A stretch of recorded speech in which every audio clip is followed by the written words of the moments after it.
Yo, you know what time it is. It's your boy Trevor David Jones, back up at it. And today we have The Mandalorian, Season 3, Episode 4, The Foundling. This show is clutch. It may be an all-time show, but let's get to it. Like, comment, subscribe. Let's jump right in with the positives. So it opens up with them doing some training outside. Some Mandalorian training, showing how they stay sharp, how they stay on top of the game. And Grogu gets into a little altercation, a little training bout with one of the other younglings, and does this flip. That was just tight. You want to see Grogu using those Jedi skills that he picked up from Luke. Great scene. It's good to see that Jedi blood flowing through his veins. So things start going south when this dragon-like pterodactyl flies over the mountains. And not only does it fly over the mountains, it picks up one of the kids, the foundling that was like anti-Grogu, and just flies off into the distance. My first question was like, with all the knowledge that the Mandalorians have of the environment, of everything, they would know that this dragon existed. And they did. The problem is they just weren't really equipped to deal with it, even up until this point. Apparently it's taken some other people before. So they go and chase it. They run out of fuel.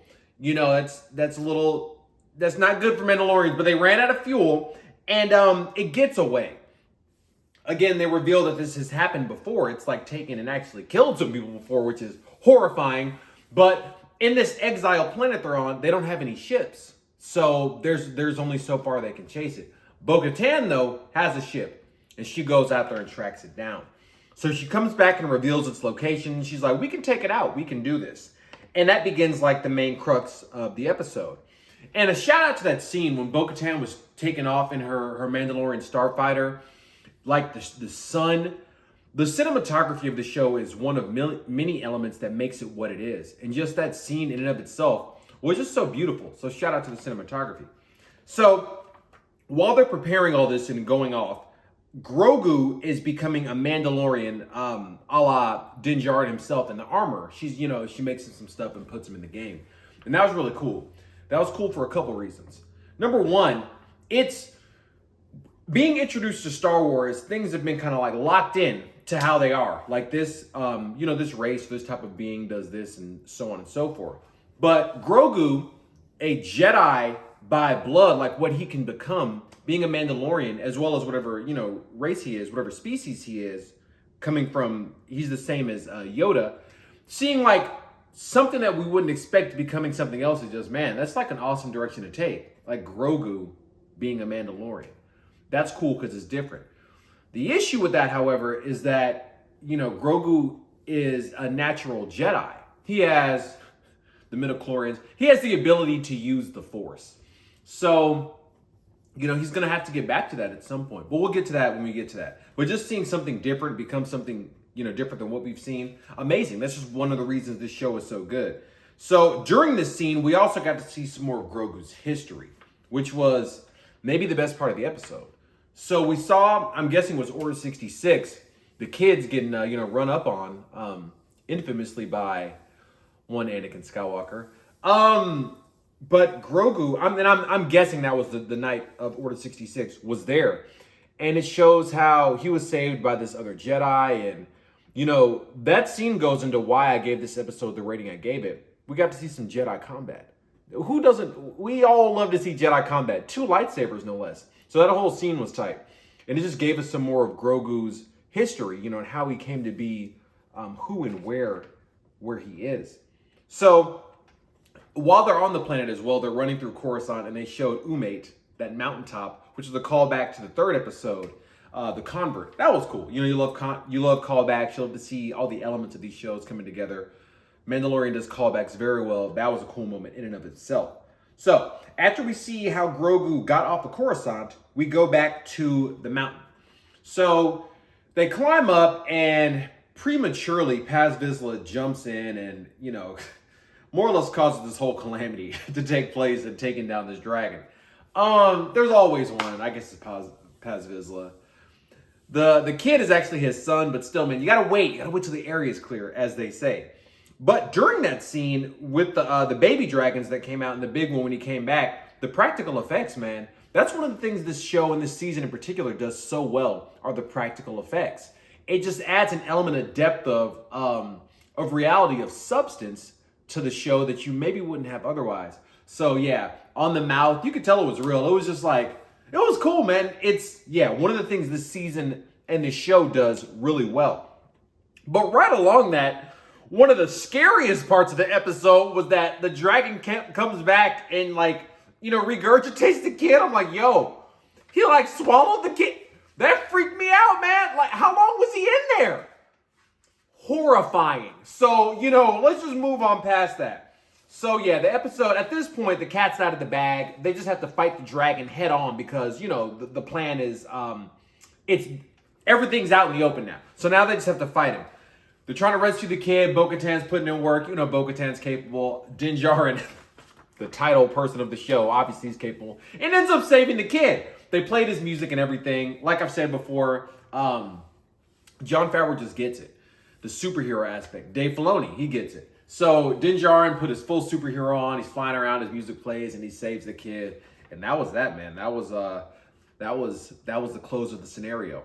But they closed it with another callback. One of the things Mandalorian does best. The giant alligator from episode 1 jumps out and destroys and eats the dragon. We thought the dragon was big, and he was, but the alligator is much larger. This show does scale very well. That's one of the best things it does. They've been doing it since season 1. They do it till now. It was totally awesome. A crazy scene. It's like, oh, what's going on? Super dope. And that brings the situation to a close. So they go back to the camp, and Bo-Katan gets the highest honor that the creed can allow, which was rescuing a foundling. Yeah, she led the war party. Technically, Din Djarin saved the kid. Anyways, Bo-Katan rescued the foundling. She got the highest honor of the creed, and she's like, we have some more foundlings for you. She brings some dragons, the baby dragons, out of the ship. We know Mandalorian does callbacks, so expect to see those dragons again. They're going to come back. That's just what the show does. One of the best parts of the show, so we'll see them again. And yeah, that brings the episode to a close. In the credits, shout out to Carl Weathers, Grief Karga, because he actually directed this episode. That's tight. Bringing in all the members of the cast in different roles, different ways. Super cool. Room for improvements. None. There's none I can point out to as like a blatant room for improvement for this episode. Maybe for the series, we're getting into deeper elements. You know, it's cool to see people following different paths, like Grogu becoming like a Mandalorian. Wouldn't expect that. But eventually, Grogu's going to have to become a Jedi at some point. That's his power. He has the power. Anything that's not a Jedi, anything less than that, he's not at full capacity. So, like I said, it's cool to see different paths, but Grogu is going to have to embrace his Jedi heritage, his Jedi ways at some point. It's going to have to happen. Okay, so that leads us to the rating, a 5 out of 5. This episode is 5 out of 5, period. It's one of the best things you can watch on any TV platform, period. Maybe the best thing, aside from My Hero Academia. But the season just ended, so that's currently airing. Yeah, The Mandalorian. It gets a 5 out of 5 for the Jedi combat. We got to see some lightsabers, you know, swirling around. We always love to see that. And that scene was dope. Jedi getting down, deflecting the stormtrooper, blast. It was super cool. I got hyped when I saw that part. And again, although Grogu is going to have to become a Jedi at some point, it was cool to see, you know, a species that we didn't expect going through another pathway. Star Wars hasn't traditionally done that, so that was another element that made this show, this episode in particular, very awesome, and it gets a 5 out of 5. And guess what? That's it.